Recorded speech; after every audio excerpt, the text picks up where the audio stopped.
que tout le peuple, il vaut mieux tuer une personne plutôt que de laisser tuer des centaines.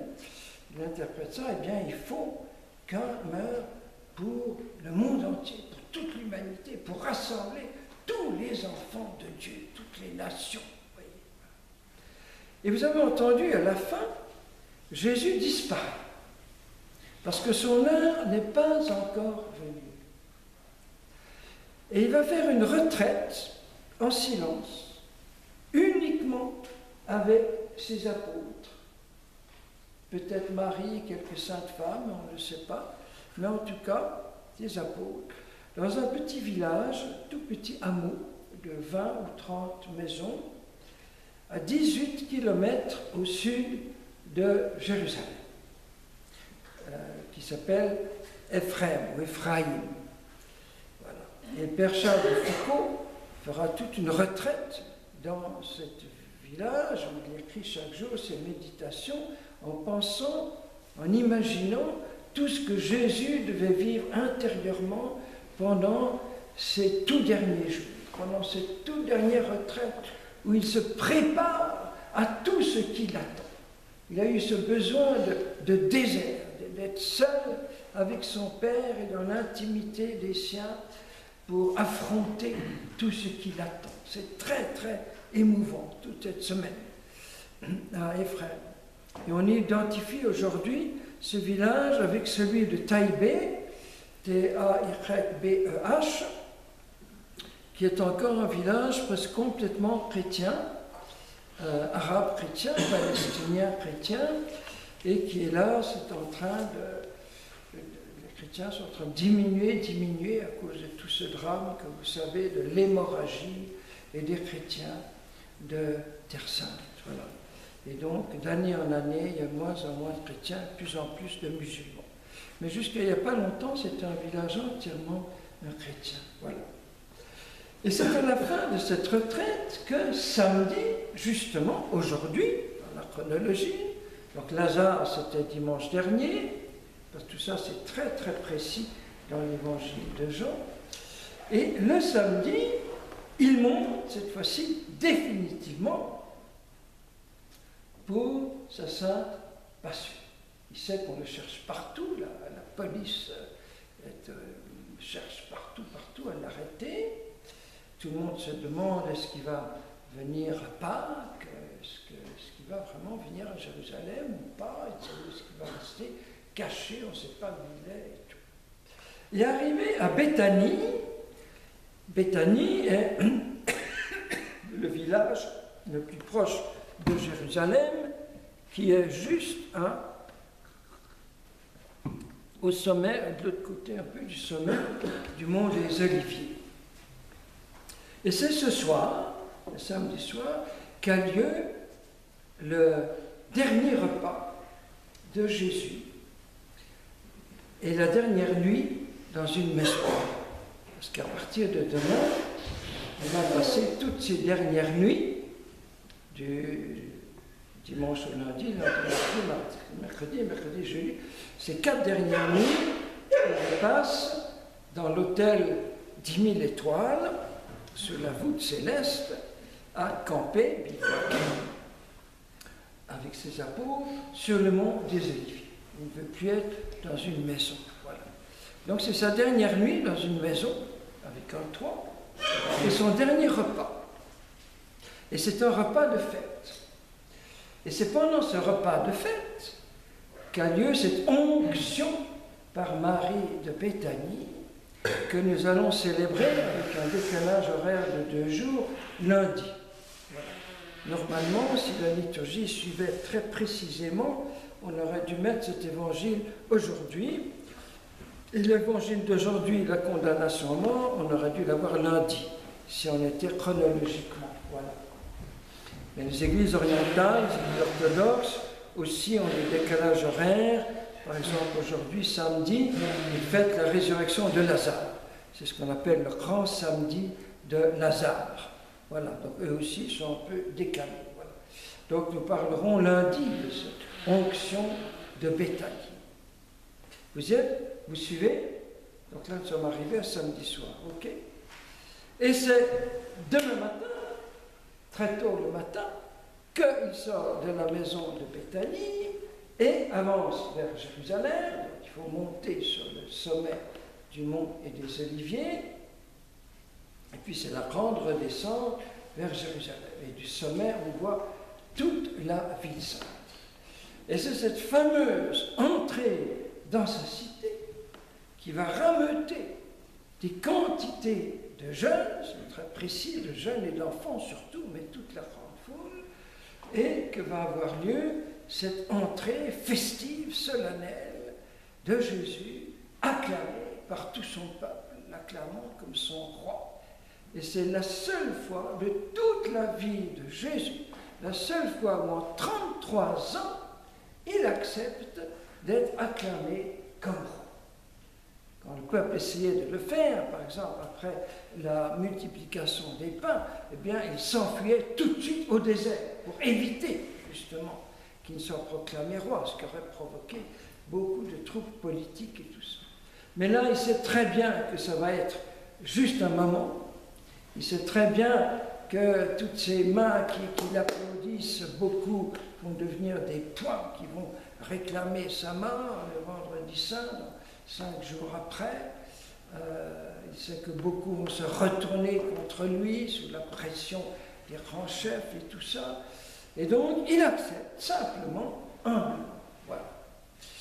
Et alors, il monte sur un petit âne, on entendra tous les détails demain. Il va chercher de rentrer parce qu'il rentre comme un roi doux et humble.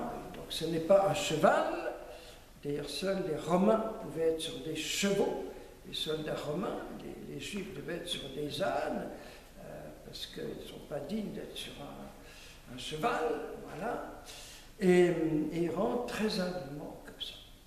Et c'est la première JMJ, journée mondiale déjà. C'est une journée mondiale parce qu'il y a des représentants de tous les peuples où il y a des Juifs. Donc il y en a qui viennent de Rome, d'Espagne, l'actuelle Tunisie, Algérie, il y avait beaucoup de Juifs partout, des colonies juives dans l'actuelle Turquie, en Grèce et tout ça. Donc il y a des représentants de tout ce qu'on appelle le monde connu de l'époque, le monde civilisé, le monde... Voilà. Et qui sont là. Et ce sont en grande majorité des jeunes. Donc c'est la première journée mondiale des jeunes. Et c'est pour ça que Paul VI, qui a eu l'intuition et des JMJ, reprises par Jean-Paul II, avait d'abord choisi comme date le dimanche des Rameaux.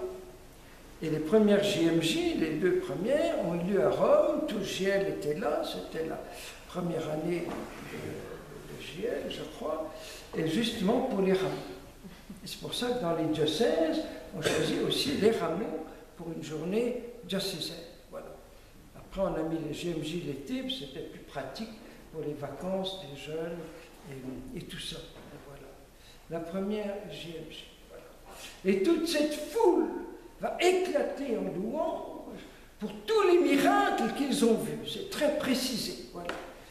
C'est une sorte d'immense action de grâce pour tous ces signes de miséricorde, de tendresse de Jésus depuis 3 ans. Voilà, depuis 3 ans. C'est magnifique. Ça se termine comme une immense louange populaire, justement, pour tous ces miracles. C'est pour ça que demain, nous aurons un grand temps de louange. On va s'éclater dans la louange du Seigneur, tant qu'on peut, dans toutes les différentes langues, etc. C'est vraiment ce qui a été vécu à Jérusalem. Alors, petite précision, dans les paroisses, vous êtes habitués à avoir une petite procession des rameaux, d'habitude assez courte, et pas très longue, surtout en ville, car on ne fait plus de grandes processions publiques, sauf en Afrique, en Amérique latine, évidemment. Et puis tout de suite après, il y a la messe, très très triste et douloureuse, puisqu'on y proclame la grande passion de Jésus. Voilà. Alors évidemment, quand les deux sont à la fois, on ne peut pas prendre beaucoup de temps pour s'éclater dans la louange. Voilà. À Giel, comme on n'est pas une paroisse, eh bien on est un peu plus libre, et comme dans certains monastères, donc nous répartissons en 2 parties différentes cette grande liturgie. Le dimanche s'appelle officiellement le dimanche des rameaux et de la passion du Seigneur. Voilà. Et donc, le matin, nous aurons ce grand temps de louange et de procession autour de Jésus, et ce sera le soir, la nuit tombée, qu'on aura la grande passion de Jésus. Voilà. Alors, je vous dis ça pour qu'on en profite à fond, parce que pour la seule fois de toute votre vie, vous aurez une célébration en 2 temps, ce qui permet de donner du temps à chacun de ces 2 temps forts. Vous voyez, mais dans une paroisse, c'est difficile de faire revenir tout le monde quelques heures après, d'avoir 2 célébrations le même jour. C'est un peu trop demandé aux gens, bien sûr, mais là, on en profite. Vous voyez, on profite, voilà. Et donc, c'est la première Jésus. Et Jésus est acclamé tout spécialement en tant que roi de la paix. C'est très précis, comme le prince de la paix, qui entre dans cette cité sainte où, alors qu'il est le seul à pouvoir apporter la paix à Jérusalem, qui est la cité de la paix. Et je propose d'ailleurs que pendant toute cette semaine sainte, justement, nous la vivions intensément avec tout ce qui se passe dans la terre sanctifiée par le sang de Jésus, où il y a de telles tensions, de tels problèmes, c'est vraiment un volcan, où tout éclate, etc. Pendant ma retraite, j'étais bouleversé parce que on voyait en Galilée tous les petits villages juifs sur les sommets, et puis tous les grands villages arabes, musulmans, dans les vallées, partout, 20% de la population israélienne, arabe musulmane, comme vous savez. On entendait les mosquées. J'étais réveillé chaque matin à 4h, 4h30 du matin par le muezzin, on sent une terre musulmane, alors que c'est Israël. Donc c'est terriblement, tout le monde a peur, on a peur les uns des autres, le mur. Et donc nous supplions Jésus d'apporter la paix. D'ailleurs, une bonne nouvelle, assez rare, c'est que le ministre français des Affaires étrangères a demandé à ce que le Conseil de sécurité de l'ONU, ces jours-ci, se prononce publiquement et fasse une condamnation publique de l'extermination systématique de tous les chrétiens éradiqués du Proche-Orient. Il a dit c'est à la France à prendre l'initiative et prendre la défense de ces chrétiens avec ce nouveau génocide chrétien dans tous ces pays. Nous allons vivre intensément cette retraite avec eux qui ne pourront plus célébrer chez eux. Voilà, ils sont tous réfugiés et tout ça. Voilà.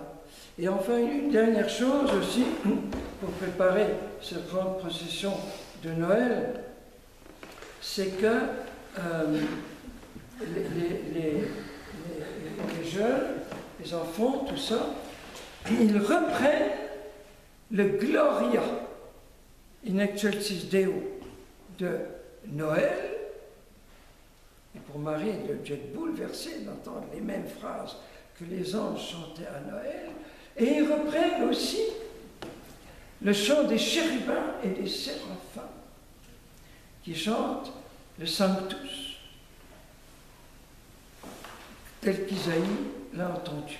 Et c'est le mélange, justement, du Sanctus, béni soit celui qui vient au nom du Seigneur, et du chant des anges à Noël, gloire à Dieu au plus haut des cieux, paix sur la terre, etc. Et c'est un Dieu très émouvant pour Jésus d'entendre ces 2 chants, eh bien, qui se retrouvent ensemble dans la louange du peuple de Dieu. Dire encore ceci, c'est que la fête du roi de paix en tant que roi de toutes les nations, puisque, comme je viens de dire, on est réunis de partout. Voilà. Et c'est le seul endroit dans l'Évangile où Matthieu et Marc emploient le mot de Seigneur. Voilà, Jésus présenté comme le Seigneur. Voilà. Et ce sera au cours de cette grande procession qu'il y aura aussi Jésus qui éclate en sanglots. Et sur le mont des Oliviers, aujourd'hui, une petite chapelle qui s'appelle Dominus Flevit, le Seigneur a pleuré, où on vient vénérer les larmes de Jésus, pendant que tout le peuple exulte. Voilà. La même où le roi David, puisqu'on l'acclame comme fils de David, est chassé par son fils en rébellion contre lui, Absalom. David avait monté le mont des Oliviers, pieds nus, en pleurant. Et là, c'est Jésus, le fils de David, qui descend la même vallée du Cédron en pleurant, lui aussi. C'est très émouvant de rapprocher, parce que dans les deux cas, ses fils sont rebelles, sont en rébellion. Voilà. Et donc voilà, c'est l'entrée glorieuse de Jésus à Jérusalem que nous allons fêter demain avec tout le peuple chrétien à travers le monde entier.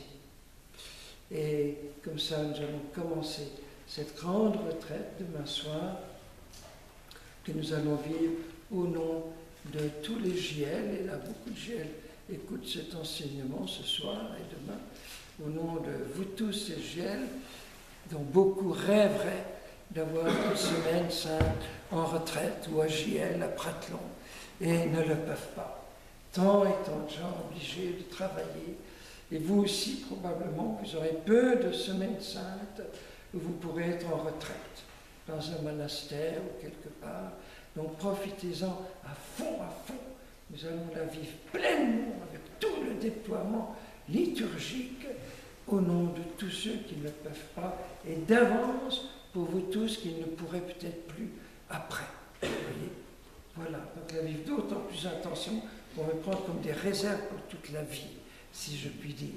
De manière à ce que chaque semaine sainte, vous vous rappeliez la semaine sainte vécue à Prattelon en l'an de grâce 2015. Amen.